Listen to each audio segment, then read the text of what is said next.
Use that fog, move that box, exploit a hole in the Firefox. Hacking is about bringing in. Sveiki gyvi, Beiskyju vėl čia su jumis ir iš karto noriu pasakyti, kad aš niekur nevažiuoju, jokių darbų negavau ir panašiai, ten buvo balandžio 1 pokštas.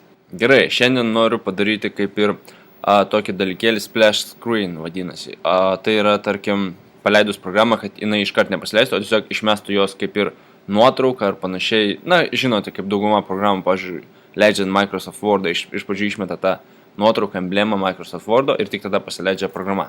Kad tai padaryti, pirmiausia, mums reikia susikurti formą. Tai spaudžiam File ir New Form.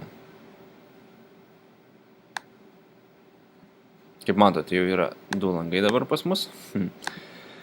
Gerai, ir iš karto tada pažymėjęs formą noriu properties paskirtyje susivesti šiokius tokius nustatymus. Tai pirmiausia, norėčiau susirasti border style. Štai čia ir pasirinkti none. Tiesiog nenoriu, kad būtų kažkokie tai rėmai. Nes su rėmais atrodys jau kaip programėlė, o ne kaip nuotrauka. Aš noriu, kad būtų kaip nuotrauka. Toliau susirandam captioną. Pas jį vadiname tai formą, tai frm.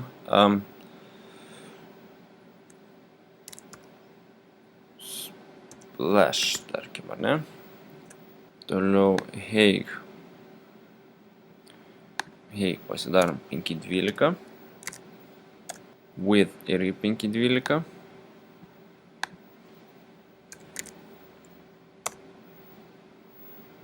Toliau susirandam, kur yra position. Su tokio dydžio, aišku, bus mūsų ta nuotrauka. Taigi position padarysime desktop centered, kaip ir jau kažką darėme. Taigi per mūsų ekrano vidurį atsirastų ta nuotrauka. Ir susidarome name. Susirandame, tai yra name ir pasirašome biblioteką, tai būtų form splash taip pat. Na, kadangi langą pasiruošėme jau nuotrauką įkelti, belieka tik ją ir įkelti. O kad įkelt nuotrauką mums pirmiausia reikia spausti additional ir tiesiog kur image. Paspausti ir įmesti čia. Mūsų Object Inspectorius lange pasižymėti būtent image 1, šitą visą reikaliuką. Ir susivesti šiokius tokius nustatymus. Tai būtų top padaryti 0.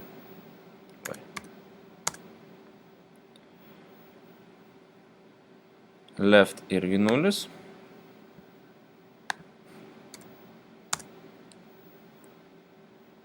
Toliau height ir width 512, kaip jau darėme.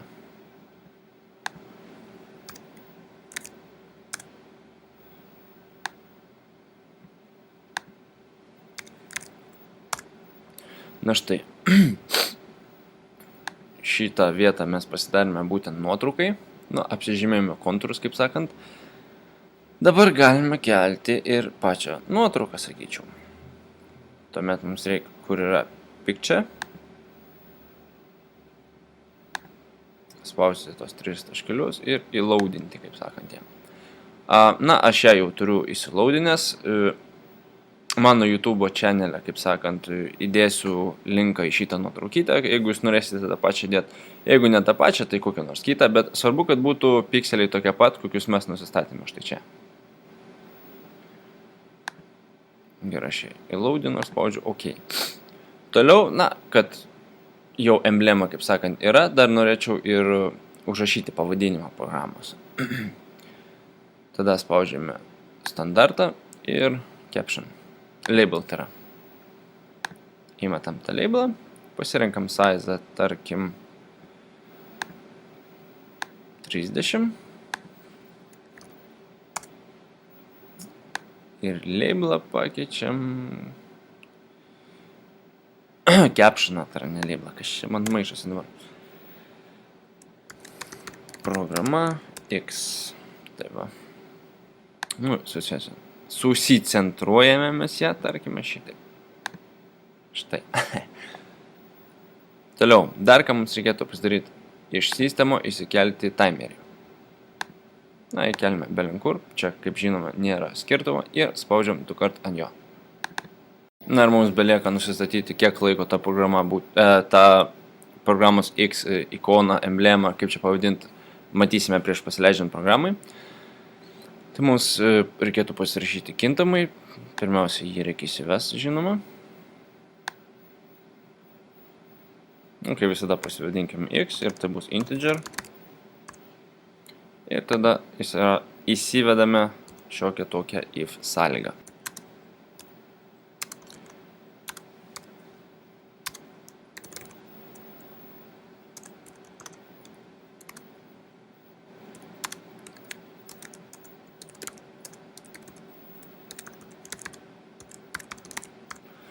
Tai reiškia, kad programa kartos visą šitą reikalą po 1 sekundę, kol x bus mažesnis už 5.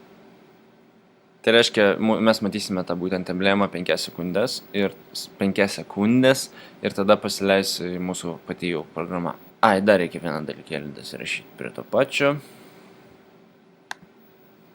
Tai būtų pažymėti mūsų tą form splashą ir patį pagrindinį, viršutinį tą pasirinkimą. Ir susirasti onCreate. Štai čia, tos 3 taškelius ir įsirašyti x lygus 0. Ir nuo 0 pradėtų skaičiuoti. Toliau mums reikia įsidaryti dar vieną tokį langelį. Tai būtų file open. Jis jau buvo sukurtas, bent jau turėtų būti sukurtas. Susirandame LPR ir atsidarome būtent tą sukurtą jau variantą. Toliau mums tai reikia susirasti šitą vietą, begin ir end, čia vienintelis toks yra. Ir prieš paskutinį run spaudžiam enter ir įsivesime kelis variantus. Tai pirmasis būtų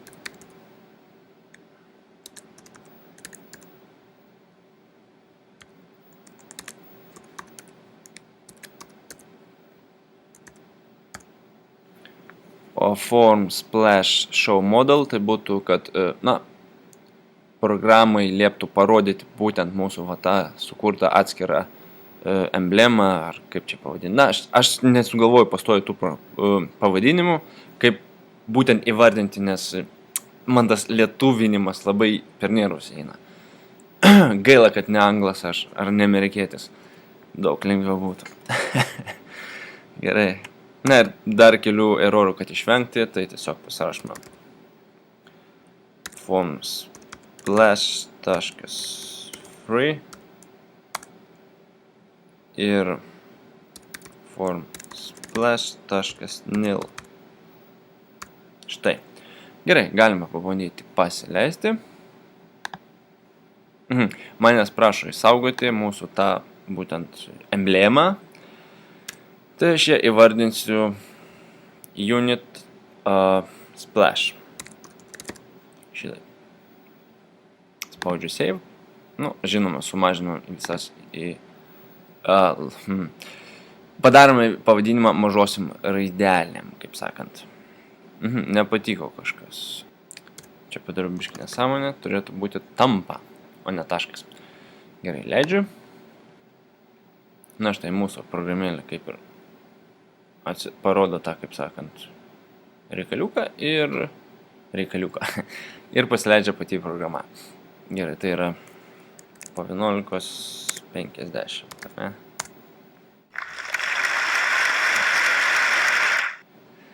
Viskas, kaip matote, veikia. Pas kai kuriuos iš jūsų paleidus būtent tą logotipą, emblemą, man reikia užsirašyti, kad aš atsiminčiau. Gali būti, kad, atsiras tokie, kaip sakant, smaukyt, aukštyn, žemyn, iš šonus, va šitie, smaukaliukai. Nežinau, kaip juos lietuviškai pavadinti. Tai kad jų neatsirastų, mums reikės dar šitą pasidaryti. Dabar mums reikia paspausti unit splash iš tų 3 pasirinkimų. Ir kur mūsų yra šita procedūra, priekyje x lygų tampa, tai yra 0, dar nuo 0 prasideda, įsirašyti form splash .auto scroll berods, taip rašosi, tampa false. Tai reiškia, kad, neatsiras, jeigu buvo atsiradę tie, tos nesąmonės, smaukaliukai tie. Vėlgi bandau paleisti. Programa lyg ir susidėjo normaliai. Kaip matote, pasileido mūsų ta emblema ir programa.